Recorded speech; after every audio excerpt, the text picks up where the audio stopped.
Phoenix Suns preseason is in the books, and on today's episode of Locked On Suns, we'll break down game number 5 from Palm Springs, California, why Frank Vogel is a liar, and our final thoughts on the rotation and roster. Let's go. You are Locked On Suns, your daily Phoenix Suns podcast, part of the Locked On Podcast Network, your team every day.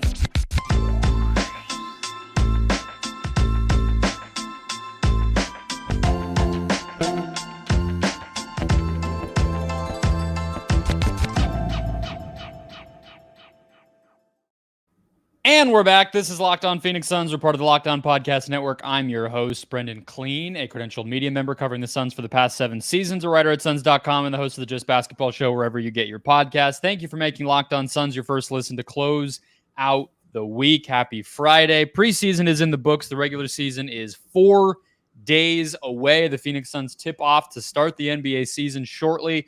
Preseason finished up, so hit follow, hit subscribe wherever you're finding the show to keep it rolling all season long. Become an everyday or get locked onto the Suns right along with me Monday through Friday from now through next July. A lot of content between now and then, so you know what to do. Joining me as he does every Friday is Aaron Edwards. He is a writer at FanBuzz Sports, and he is the Friday host on this show. And we are going to talk Kevin Durant. We are going to talk rotation, and we are going to talk roster now that preseason is complete.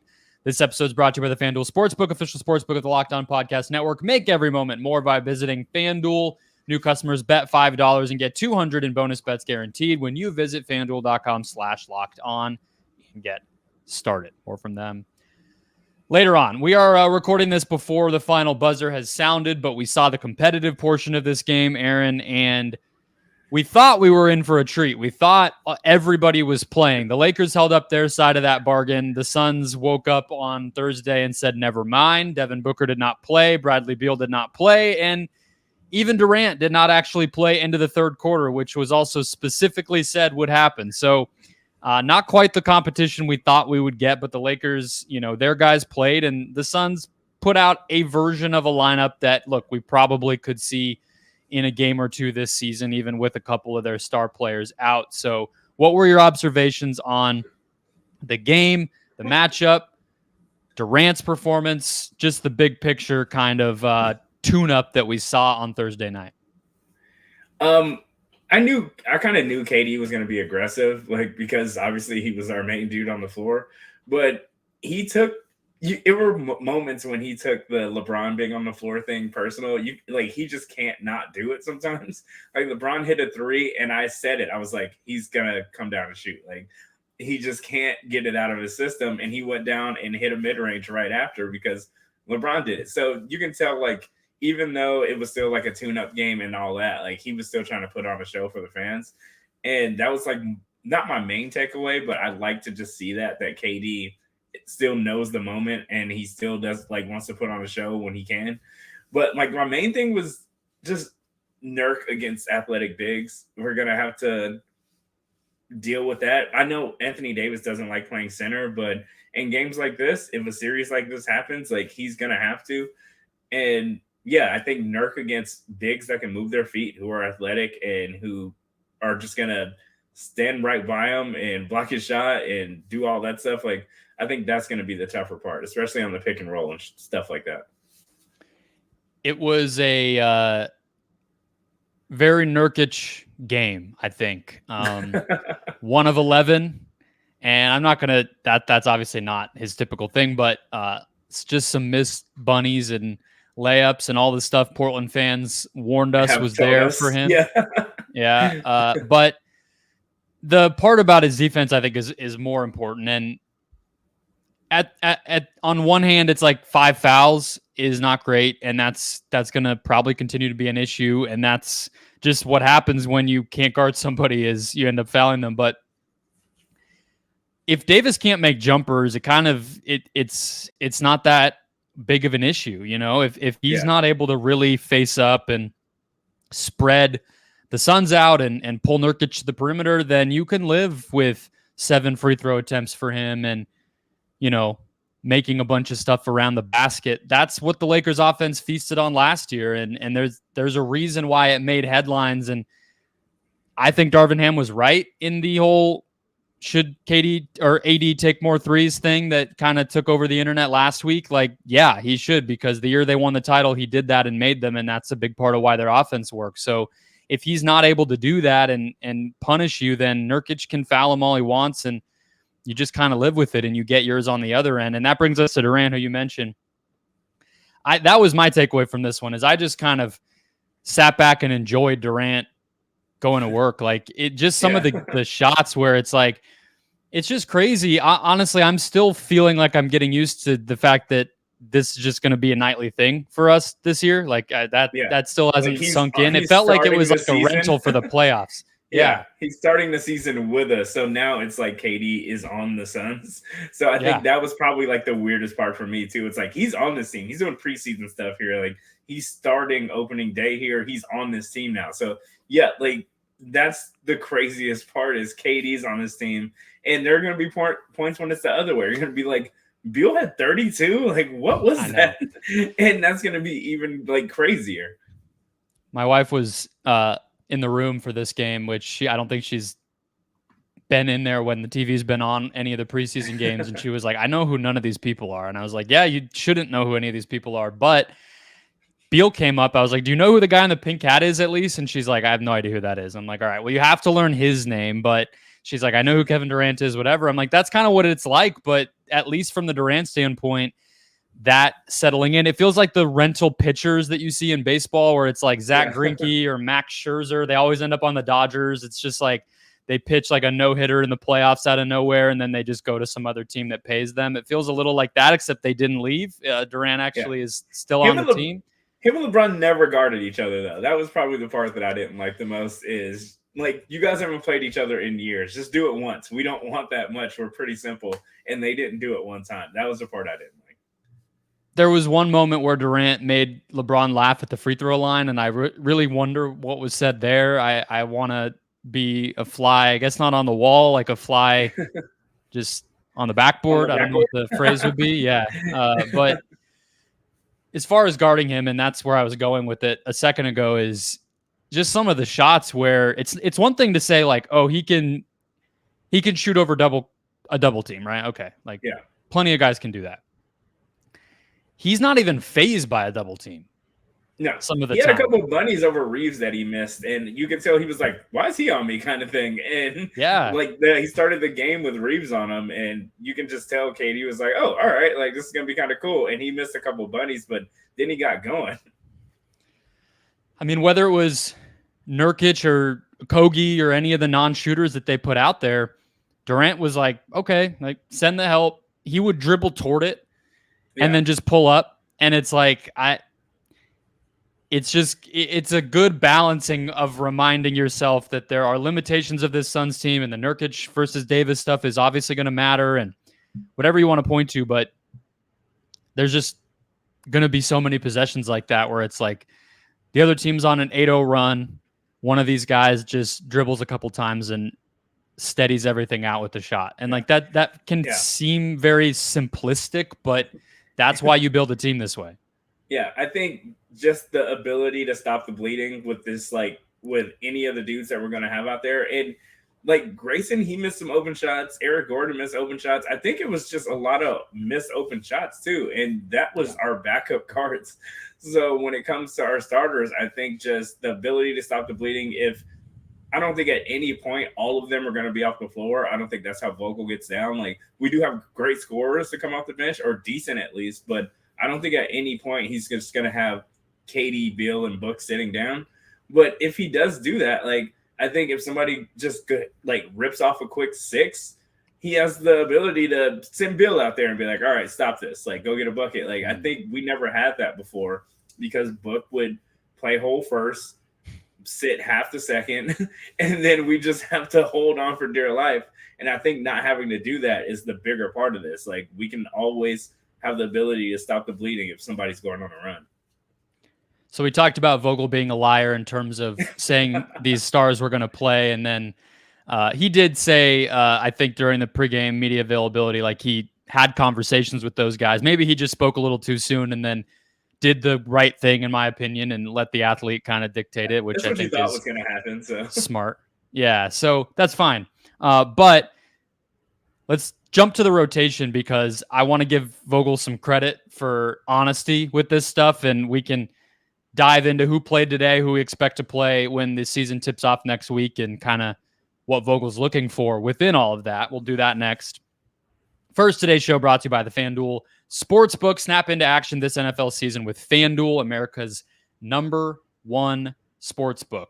They are the best place to spend your football Sundays and your basketball every days. Once that is back as well, new customers get $200 in bonus bets guaranteed when you place a $5 bet. That's $200 in bonus bets, win or lose. You don't even have to guess right in your first bet. You don't even have to spend that much time wondering if you're going to win or lose it. All you got to do is put the money down, watch the bonus bets come in. The app is easy to use, and there's a wide range of betting options once you're there. Spreads, player props, over-unders, and more. Visit FanDuel.com/lockedon, where there are already, of course, NBA futures odds, but NBA regular season odds as well. We're talking about looking forward to next week. The Suns are 1.5-point underdogs against the Warriors. Sometimes NBA point spreads can be a little silly, so maybe avoid that. But minus 112 to win the game. Somehow they are favorites on the money line, but no, they are favorites. They are favorites by 1.5 on the road. There we go. Over under 233, plus all the football every single week. FanDuel.com/lockedon. FanDuel, official partner of the NFL. People are going to watch this pod and realize why I'm making so many faces. The Suns are just up 20, and it's weird. I was wondering what you were like. Is somebody there? Is somebody breaking into your home, Aaron? Do we need to No, I just turned around and the Suns are up 19. So it was 4 when we started. Shout out to who's out there right now. We got Chimezi Metu a little bit going on, maybe some Drew Eubanks. But let's start with Nassir Little, because in the competitive first half of this game, he was the only of the sort of wing defensive guys to play minutes. So we did see Jordan Goodwin, but that's because Beal and Booker were out. He was really the backup guard. We saw Little. We saw Yuta Watanabe, but we did not see Keita Bates-Diop. And I'll take the L. I'm not, we got 82 games left here. We haven't played a single one in the NBA yet. But as of right now, I will take the L. My preseason hype on that guy was overblown. I talked in the last game that I thought he'd made some baby steps toward playing a little bit more team basketball. But he's clearly behind everyone in this pecking order right now. And Nassir Little made his three, the one kind of open in rhythm three that he got. He knocked down some of the little junk stuff that he got as well, and was involved and active defensively. Like, I'll even take the 4 fouls. It's not like they need him to play 36 minutes out there. So he seems to be the guy that I would guess, Aaron, is like the 10th man in this rotation heading into opening night. Yeah, I think the Yuta thing kind of cleared itself up fast. He tries hard on defense. He's smart, and he's just far ahead of everybody in the shooting. So he could have been a wash or being a negative, but not a bad negative, and he was going to get in the rotation. He just shoots too well. So I think Vogel had already set him in there. He probably didn't know he was that good on defense, so that automatically put him in. But I didn't think we saw enough Nassir Little minutes to be sure that he would make the cut already. I didn't think we would see him that much, because Keita Bates-Diop, he played a lot those first couple of games, and I think either he's practicing bad and he's not shooting well, or it's a mix of both. But Nassir Little, he has minutes. He's played when he's healthy. I think that was kind of just Vogel experience. And Keita Bates-Diop, he had experience on a bad team, but so did Nassir Little with some of those Blazers teams. But I think that just the strength on ball and just being able to do that, if it's not rangy, because Nassir Little's not a rangy, lanky guy, but he's strong. And I think if you can be on ball and knock people off their spots and do that, Vogel's going to like it more.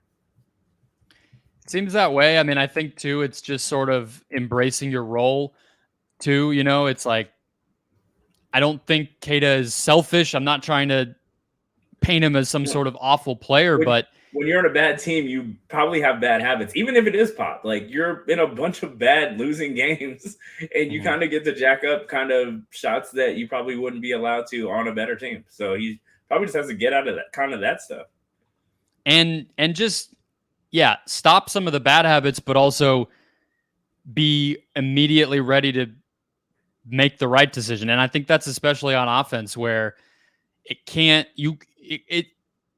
there are some players on this team who can stop the rhythm of a possession. Keita Bates-Diop is not going to be one of those guys. You know what I mean? It's like if Durant wants to say, I'm going to pound the ball for a minute and see what is here, I think Vogel's okay with that. But if you're a role player, it's either shoot or pass, or drive. And it can't be survey the landscape and whatever, like you're back at Ohio State. It has to be more immediate than that. And I think Little to me just feels like somebody who, even in college, was already shaping up to be a role player. And so maybe he just has had more time to adjust to what the reality of his career is going to be, or maybe it's that he already kind of got that second contract and is getting paid like a role player, so it's a little easier to adjust to that. I don't know, but he's there. I mean, he's obviously a better athlete. He's not quite as big or long as Keita, but I mean, he has a 7'2" wingspan, so he's going to be able to make an impact there too. And I just think right now that those little things are adding up. The part I was going to give Vogel credit for on the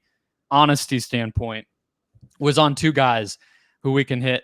You mentioned Yuta, so we can move on from him. But Vogel was asked about him, and he was like, yeah, he maximizes what his physical profile can do. And I'm like, is that a compliment?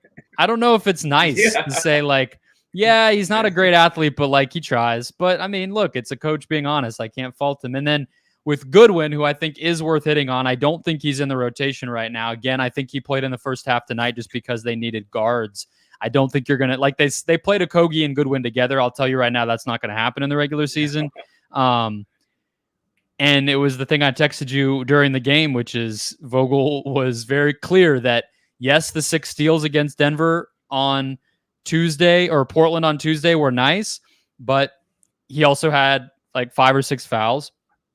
And Vogel was like, yeah, fouls are mistakes, even if you do other good stuff. And it feels like even though Goodwin brings a lot in terms of that point of attack defense and physicality and stuff, it's just not the good isn't good enough to outweigh the bad right now. And that's fine. He's a young player. I don't think a lot of us expected him to be in the rotation, but he's another one that if he's going to make an impact this season, I think it's going to have to be earned over the course of the regular season, because I don't think he's going to play next week.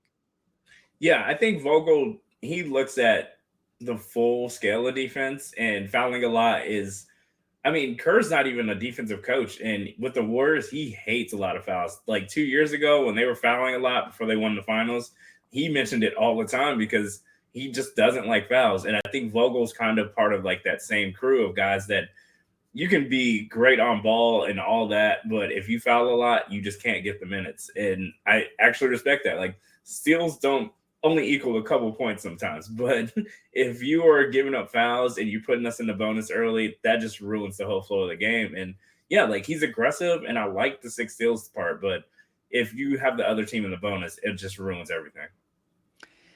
And it's interesting. It kind of speaks to something that I am a little bit surprised by, and I think it's part of the Bates-Diop thing, although Little, I guess I would have expected to be somewhat of a risky type of option too, but it seems like Vogel actually is, at least early in the season, he's picking the higher floor options more than I would have guessed. I think being okay playing small and having guys like Gordon and Allen and Watanabe just be right there, no question. Like, all those guys are good enough to earn it too, but I guess I expected a little more craziness in the way of, like, you know what? Tonight we're going to have a lineup out there that is Beal, Okogie, Bates-Diop, Little, and Durant, or those guys in Eubanks, or those guys in Nurkic, or whatever. And it seems like he's like, no, we're going to stick to our guns. We're going to score the hell out of the ball, and we'll see what we can tinker with defensively and lineup-wise as the season goes along. To your point about the fouls, though, like, I think Okogie's a great example. Last year, he removed almost an entire foul per 100 possessions from his average. the first time he really got minutes. And, Monty being a pretty no-nonsense guy, obviously also just sort of, there were games in December and January where Okogie had to play, but otherwise it was earned, and I think a big part of why is he limited his mistakes. He's a pretty low turnover guy. He cut down the fouls, and he just sort of focused on what he was able to do to make an impact, which was defend, offensive rebound, and just hustle, So I think some of these other young guys are going to have to kind of commit themselves to that approach if they're going to break into the rotation, because Vogel is picking no, we want to win games in October and November. We're not messing around here. Yeah, I think this is kind of like the rare situation where the role players are set out pretty clearly. You have your three dudes. Everybody else is a role player. Everybody's job is pretty clean cut. You know what you have to do. So we got some guys from bad teams. We got dudes that were pretty decent but didn't get minutes on good teams. So a lot of them they kind of have to just figure out their roles pretty fast. The starters are going to know what they have to do. Nurk, he seems like he knows what he's have to do if he can move his feet and play decent defense. But he knows pass well, rebound. That's pretty simple. Okogie, he has the same exact role from last year, so that's easy.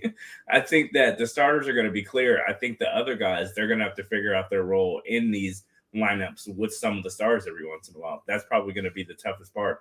Not for Eubanks. I think he has the experience and stuff to be on the floor with anybody. I think he's athletic. He can move his feet. He can get under or over screens. I think he's going to close games sometimes, honestly. But a lot of those other guys, the wings at least have to figure out where they fit on this team. Yeah, so I think it sounds like we're in agreement. If we're going 10-man rotation for the Suns next week, it is the starting lineup with Okogie in there, and then off the bench, Allen, Gordon, Little, Watanabe, Eubanks. Yeah. Yeah. I think that's what we'll see. Very clear. Yeah, that seems like the clear lineup. Even though... Yeah, that's not what I would have guessed, if I'm being honest. Obviously, the Ayton thing kind of messed with all of us, and we had to really quickly reevaluate what was and wasn't going to happen. But,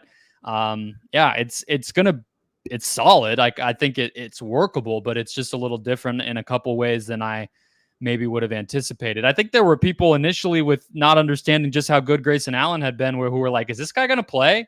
It's yes, he's going to play, and he's going to play a lot. But all right, on the topic of who's in and who's out, let's talk about it from a roster standpoint. Ish Wainright was cut. It sounds like he might be brought back on a two-way deal. The Suns need to make one more main roster cut, and they will not have any more two-way slots if they do bring Ish back in that capacity. So we'll hit on that next, who they cut, where all that is headed. First, today's show brought to you by Jace Medical. There's a lot of uncertainty everywhere you look these days in your personal life, as well as, of course, in the world. And the Jace case from Jace Medical is a personalized emergency medication kit that contains 5 essential antibiotics that treat the most common and deadly bacterial infections. You can also customize your case and add life-saving medications based on your unique needs. The point being, this is basically a first aid kit for medication and antibiotics. You want to have Band-Aids around. You want to have Tylenol around. Well, if you also want to have the stuff when you really need it, go to jacemedical.com, enter the promo code LOCKEDON at checkout to get a $20 discount on your order. Again, that is the Jace case. 5 life-saving antibiotics for emergency use, as well as medications that you need day to day. The stuff that is harder to get, the stuff that you're not always positive a doctor can get for you, a pharmacist might have ready. Jace case comes in clutch and handles it for you. They have medical physicians on staff. They have day-to-day care and communication that you can get from their website and their staff and team.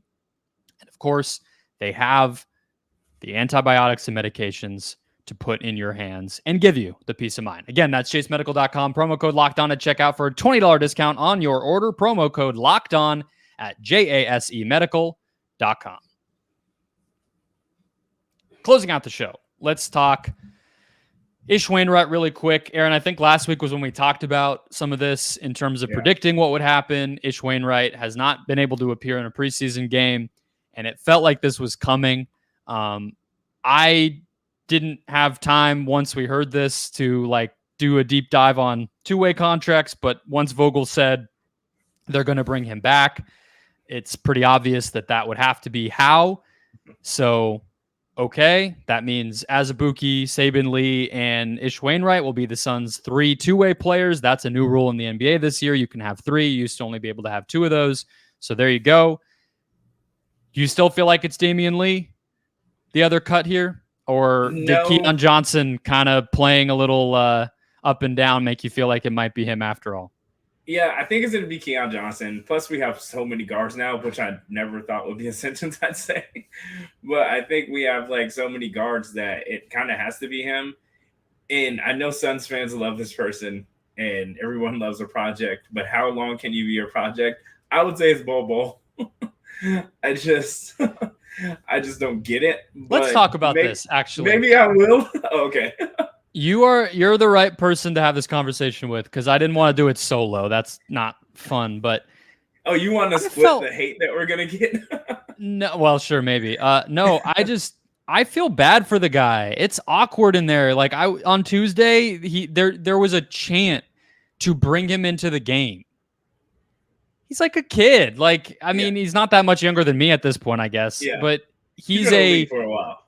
That's true. I think of him as still Oregon Bol. I guess he's probably like my age. But whatever. I'll call myself a kid then. Like, I just think it's unfair for him. And if you also just kind of zoom out, like, the guy has a background in an African country where his dad was incredibly famous, passes away, and I'm not positive that he loves basketball. Like, I don't know the guy, but it feels a little bit like there's some of that going on. He's never seemed to fit into his teams, and I don't know his personality. I'm sure there's elements of it that I'll defer to some of the players. Like, I'm not saying it's everybody else's fault and Bol's never done anything wrong. I don't know, but it just feels like everywhere he's gone, there's been unfair expectations and weird reputations and all this stuff that he's had to try to fit into. And it's like, can you just shut up and like see if he can play? Because this is kind of his last year to prove that. He's on an amazing team. He has a friend as a superstar, and just like see if it's going to work. Like, don't make everything awkward and make the franchise and the other players and everything else uncomfortable because the entire arena is filled with the chant for the dude. I mean, probably won't happen once real games are going on, but I don't know if nobody has to do a different chant based on me, but I'm just like, come on, like, just leave it alone. Yeah, I don't know. Like, I think the fact that he should technically be good, like, he developed the skills for a person that would be good. He's just level 1 Wemby. Like, it's just everything that he does, Wemby does a million times better. He just never really, like you said, like, maybe he just kind of peaked there. Maybe that was it. That was as far as it was going to go. But that's not an NBA player to me. I don't think that with the skills that he has, that big, not being able to do much big stuff, and with a coach like Vogel, I don't think that's just going to pass. And it hasn't passed with anybody else that he's played with. I'll put it this way in terms of his status on the team. I don't think he would be on this team if not for Kevin Durant. So I don't think he's going to be off this team because you're giving him the Damian Lee. I mean, but also Damian Lee could also get cut. So maybe that is what ends up making it Keon Johnson. But on the Keon Johnson side of things, there was just one moment watching tonight where I was like, okay, it might be this guy, because he was in the game with, I don't remember. I think it was a pretty bad spaced lineup, which is part of what drew my attention. But all I know, I think so. And all I know is Grayson Allen. I know it wasn't anything even like a major moment. It was just the fact that he was on the court with Grayson Allen, and Grayson Allen was initiating the offense, and they had Keon Johnson like spotting up and running off ball. It's like, we already know Keon Johnson's not a shooter. So if you also don't even trust him to initiate the offense and have Grayson Allen go spot up, then we know that this is not working. You know what I mean? Yeah. It's like, you should at least be able to just say, dribble the ball up the court and initiate the set. And even that, they put him in the corner. You know what I mean? So I think that there is defensive talent there. I think he's a pro basketball player. I don't know if that's in the NBA at this moment in time. So I get that he's a trade chip because the salary helps you out a little bit more. And there's, far worse players have maintained NBA roster spots. This is not like, let's dump on him. He's a young player, but I don't see any real way that he makes an impact this year if they don't trust him to do what he's supposed to be good at. And honestly, I think Saben Lee might just be better. Truthfully. So I would pick him. I would cut Keon Johnson, I think. Yeah, I think the fact that this year it's kind of up in the air because a dude that started a couple minutes for us could potentially be cut. I think that says a lot about our roster now that it said before that maybe a decent person's going to get cut. Maybe somebody that might not like potentially be a star, but could get a couple minutes on a decent to average to bad team. Like, I think that says a lot about the roster, but I don't think the decision's going to be that hard. I think it's going to be Keon Johnson. I also think there's a real chance that there is a Damian Lee decision or bowl decision even later because, don't have to get negative or too panicky right now, but there might need to be a center added to this squad at some point during the season, depending on how things go. Like I'm looking at Billy Hernan-Gomez. Billy Hernan-Gomez is sitting there on the scrap heap, and he's like, "Did you see me at FIBA? I'm ready. Put me in." Where's Busy at? Bring him back. Yeah, so not gonna, get premature here, but I do think that's still on the table. We should probably not be thinking about this roster as the summer proved as a finished product until literally game one of the playoffs or whatever the deadline for buyout players to join other teams and be eligible for the postseason is. Whatever March, April time, that's when I'll say this is the roster. Until then, it's subject to change at any moment. All right. That will wrap us up for the week. We have final win total, seeding, how far do the Suns get in the year? Do they win the title? All those good and fun predictions, awards talk. Next Monday with Brandon Duenas, we will have a preview, probably just me solo, of the tip-off of the NBA season with the Golden State Warriors hosting Kevin Durant for the first time with real fans in the building and all that good stuff. So hit follow, hit subscribe, get all those shows and more throughout the rest of the season. Wherever you find your podcasts, we're free and available everywhere again. So if you've not done that, do that. And I will talk to you guys next week.